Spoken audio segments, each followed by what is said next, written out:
Whoa! I can't actually believe that this happened yesterday. I'm sorry, there's no intro to today's Fighting Fire with Fire, the AJ Rose show.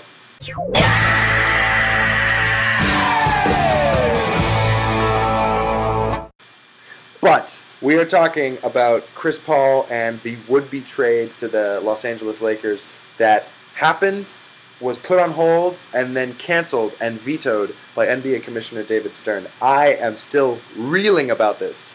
And as a Celtics fan and as a basketball fan, I was confused, somewhat disappointed, shocked, a whole range of emotions.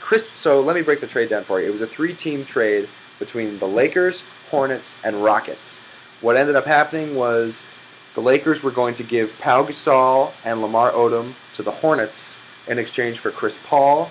The Hornets were then going to give Gasol to the Rockets in exchange for Goran Dragic, Kevin Martin, and Luis Scola. So to sum it all up, the Lakers would have gotten Chris Paul, the Rockets would have gotten Gasol, and the Hornets would have gotten Lamar Odom, Dragic, Kevin Martin, and Luis Scola. So actually, that's a fantastic deal for the Hornets. They got a lot of value out of Chris Paul, a guy who would have left in free agency 7 months later for nothing. The Lakers get the best point guard on the planet to go with Kobe and Andrew Bynum. However, they give up 2 of their best 4 players and put a lot of pressure on Bynum and his aching, oft-injured knees.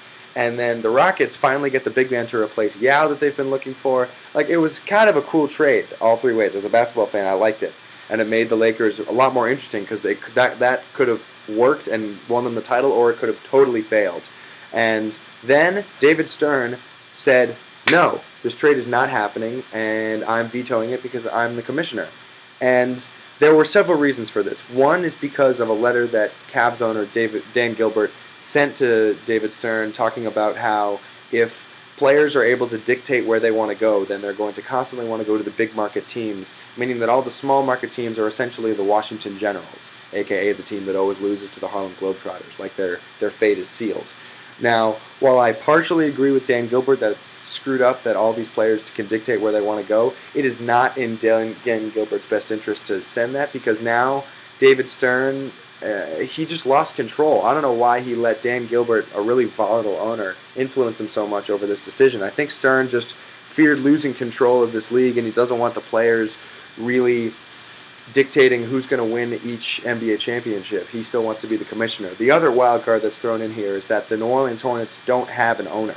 It's technically owned by the other 29 owners because it was bought for $300 million by the NBA and split evenly between the 29 owners. So while the NBA is looking for a new owner for the Hornets, it's kind of strange to have them trade their one marquee superstar to Los Angeles in exchange for other good players, but no superstars. So it's a huge cluster F for the NBA, and it screws over a lot of teams because now the Pau Gasol and Lamar Odom are like, what the heck, Lakers, why did you try to trade us? And then same thing for Scola and Dragic and Kevin Martin for the Rockets, same thing. But Chris Paul knew he was going to get traded. I mean, it screws over the Celtics because the Celtics were trying to trade Rajon Rondo and Jeff Green for Chris Paul, and now Rondo's probably going to quit on the Celtics because, they tried to trade him. And the Knicks, I think are going to end up signing Tyson Chandler, but they signed Tyson Chandler in the hopes that would attract Chris Paul to come there.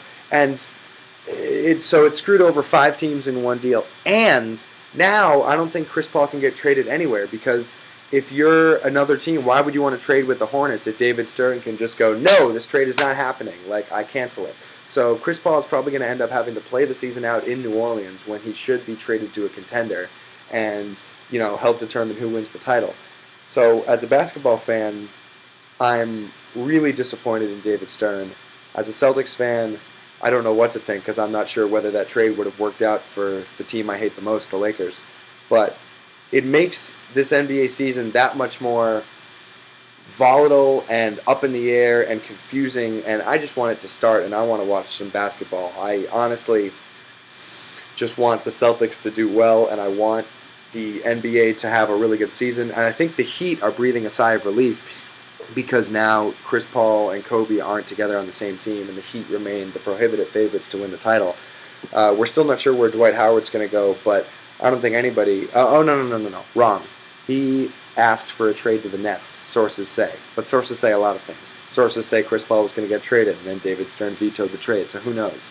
This video was a lot more rambly than some of my other videos, but it was out of necessity because this was such a huge deal. I'm going to make a couple other videos about the past week in the NFL and Tiger Woods finally winning a tournament after 2 years of not winning, and et cetera, and Albert Pujols signing with the Angels. A lot of sports headlines to cover, but this, to me, as someone who's a basketball junkie, took up precedence over all the other headlines. But now I'm done. I'm vented. That was good. Thank you for watching Fighting Fire with Fire, the AJ Rose Show, and I will see you guys later.